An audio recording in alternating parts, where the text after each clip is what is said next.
Welcome to another video of Heather and Geoff's Dahlia garden. It's the 11th of July and the garden's starting to move quite well now, especially seeing we've had quite a drop of rain recently. The Dublin Bay rose is looking nice and the dahlias are starting to move too. I planted about 450 dahlias out before the end of May. And I've recently finished planting out all my bedding plants. The first of the dahlias is now in bloom.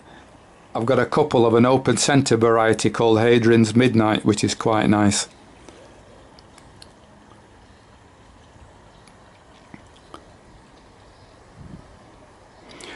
Because the garden's doing quite well, we've decided to open again for the National Garden Scheme for charity on the 2nd and 3rd of September. Heather will be telling you more about that at the end of this video.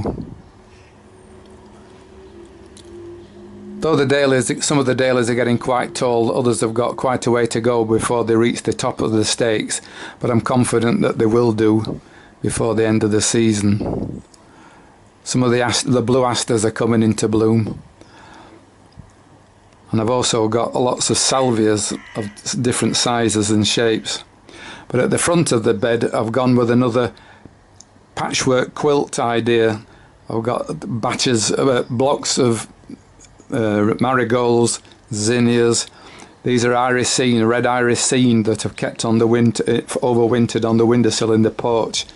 Some more zinnias, some tagetes, and then some bedding dahlias at the front.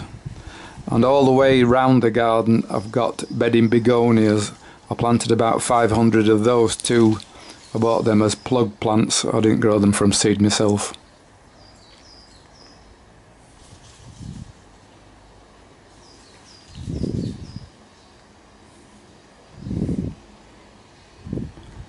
If we go to the back of the garden, there are some new fuchsias, salvias there. So a morning glory growing up the stakes.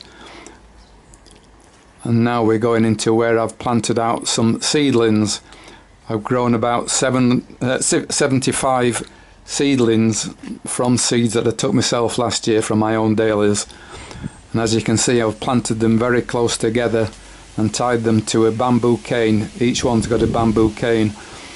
These will continue to grow, and I don't try to stop them. I just let them flower and keep the good ones and throw out the bad ones. And there are a couple of seedlings that I grew last year and are already coming into bloom. I'm hoping that they'll look as good this year as they did last. I doubt that they all will though. Some of them will have to be thrown out. That's another seedling, and the tallest dahlia in the garden is this seedling. So I'll pass over to Heather now.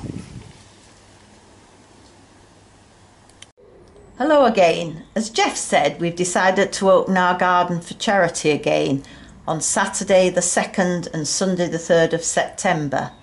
The video you are watching now is of the garden as it looked in early September last year.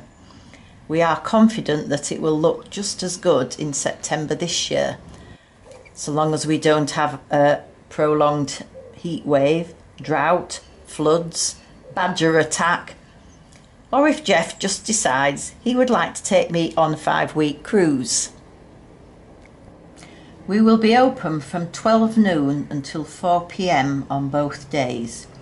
If you go to the National Garden Scheme website and go to the link that's shown at the end of this video, there are details of our address and how to get there. If you like, you can pre-book your tickets, but it's perfectly okay to pay with cash on the day. The other thing that you need to know is that the ladies of the local branch of the Women's Institute will be making their lovely cakes and selling teas and coffees. Last year, some visitors stayed ages and ages just enjoying the refreshments. The cakes were so good that some people bought them to take home. So if you've got a partner who isn't interested in gardening, they can sit and have the cakes and you can look round the garden. Perfect. Bye for now.